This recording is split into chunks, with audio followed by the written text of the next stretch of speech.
started today. If the playoffs started today, well, let me tell you what would happen. First of all, I would be the number one overall seed, which, is that a surprise to any of you? It shouldn't be, as the champion of the league, only to repeat as champion again this year. I'd be the number one overall seed after my position round victory over Avery Estrada. I also lead the league in points by a long shot. I don't anticipate any of you catching me. So, some of you have asked, Robert, how are you so good at fantasy football? Let me ponder. First off, let's talk about the draft, because I think the draft is everything. I took Antonio Brown with the number 3 overall pick, and I was chastised for it by a lot of you. We're not a PPR league. If this was a PPR league, it would have been a great pick. But I took Antonio Brown. Now, some of you may know that the last couple weeks, with the exception of last week, he hasn't performed up to Antonio Brown-like standards, but he also had Michael Vick the Schwug throwing to him, okay? So, let's also see what the other first-round picks were. First of all, the number 1 overall pick was Adrian Peterson. Adrian Peterson hadn't played an entire year, and Tom Schroeder still picked him. I have no idea what that was. Le'Veon Bell, great first-round pick. He was the number 2 overall. I would have taken him if Avery would not have taken him, number 2 overall. Le'Veon just had a 2-game suspension. That was the only thing keeping anyone from picking him. But after that suspension, he's been phenomenal. But let's talk about where I sat at the number 3 pick. Everyone said you should have taken Jamal Charles or Eddie Lacy. Well, let me ask any of you, where would that have gotten me right now? Eddie Lacy, I think, has scored maybe 8 fantasy points this entire season. He's a joke. Jamal Charles has scored, I don't know, he was okay the first few weeks, but then he got hurt. He's out for the season. Arian Foster's also out for the season. But the other first-round picks, C.J. Anderson, who is he? Where is he? He's gone. Jeremy Hill, another running back I could have taken. Also, Andrew Luck was picked in the first round. Andrew Luck hasn't done anything. He's had a lot of okay games. He was hurt one week. Seriously, Antonio Brown was, for the number 3 overall, probably the best pick. I give the other best first-round pick to Joseph Waltz for picking Gronk. Gronk is ridiculous. Another first-round pick that I think was still a bust was Marshawn Lynch. Marshawn really has not performed up to first-round grade so far this year. So, yeah, I drafted well. I want to remind all of you, I also drafted Devontae Freeman and Mark Ingram.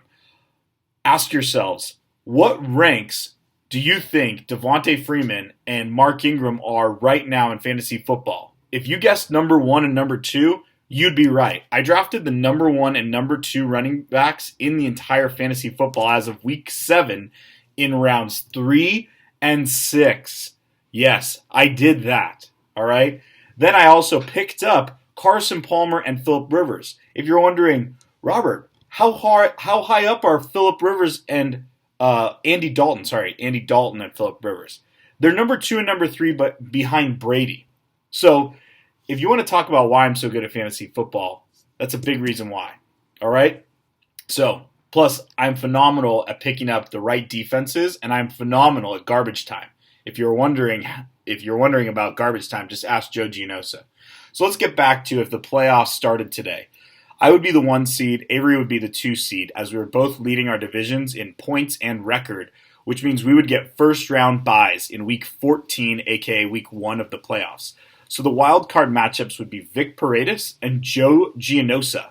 The winner of that would face me. So if Joe Gianosa were to win that matchup, he would be facing me in a rematch of a semifinals from last year where Mark Ingram got me some garbage time touchdowns. And Joe, I drafted Mark Ingram again. In the other matchup, it would be Tom Schroeder versus Nate Langley. That winner would face off against Avery. Those winners would play for the championship. So, if the playoffs ended today, that's what would happen. However, the playoffs are not ending today. So instead, I had Caesars Entertainment in Las Vegas put together some odds determining the likeliness that any team would win the championship in our league. Let me go over those odds. Coming in with the worst odds are Brent Bridges and Chris Alvarez's team, aka Brent drafted this team at odds of 22-1 to win the league. That's a long shot, by the way. Okay. The other last place odds getter was Morris Tomachov. Now let me just say, Morris Tomachov graded out the highest in our entire league in the draft. He got an A+ draft grade and is in last. He's not just in last, he also has the least amount of points in the league. Yes, that's a correct stat. He also is at a 22-1 chances to win the league. Now, these are important because last place in our league is very significant. So once the playoffs start, the top 6 will get into the winner's bracket and the bottom 6 will be in the loser's bracket. In fact, if the playoffs started today, Morris Tomachov and Brent Bridges and Chris Alvarez's team would get buys in the loser's bracket, because if you win the loser's bracket, aka you lose out, you have to suffer the consequences that Nate Langley suffered last year, which hopefully many of you saw. And yes, Chris and Brent, if that happens to you, both of you do suffer that consequence. That's one of the perks of having a 2-manager team. All right, let's go through the rest of the odds. With the 10th worst percentage or 10th worst chance to win the league is Joseph Waltz, and Fuck This Shit is the name of his team name, and he is at 17-1. Coming in with the 9th best chance to win the league is Jameson Bart Jones and the Tijuana Fish Tacos at 15-1. Jameson has actually a good record at 4-3, but his points total won't hold up. Coming in with the 8th best odds to win is Jacob Allen, our defending 2nd place finisher, and the Ron Jeremy 49ers. I don't really get that team name. Anyways, he's a 23-2 favorite. Next is Matt Ernst at 11-1. Then you've got Nate Langley at 9-1. However, he would make the playoffs right now. Keep that in mind. Then you get a lot of the high-end playoff contenders. So with the 5th best chance to win the league is Joe Giannosa at 8-1. And then you have Vic Paredes, who is actually has a bad record, 3-4, but his points total would get him into the playoffs. And Vegas apparently believes that his point total will carry him through to the playoffs, giving him a 6-1 chance to win the league. At the 3rd best chance to win the league, we have Tom Schroeder. Tom Schroeder has a 3-1 record, but he has a good point total. He has 11-2 chance to win the league. And Avery Estrada, 2nd best chance to win the league at 4-1. And I have the best chance to win the league. Vegas oddmakers predicted a 5-2 chance to win right now. Yes, you can go bet at Caesars Entertainment in Las Vegas. Any of the Caesars hotels will gladly honor the ROGO $250 League Fantasy Football Futures bets.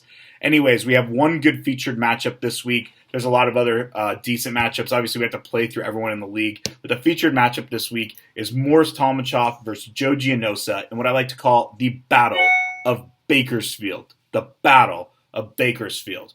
So, you will see an interview from Joe Giannosa either tomorrow or Saturday with some insight into why the Battle of Bakersfield is so significant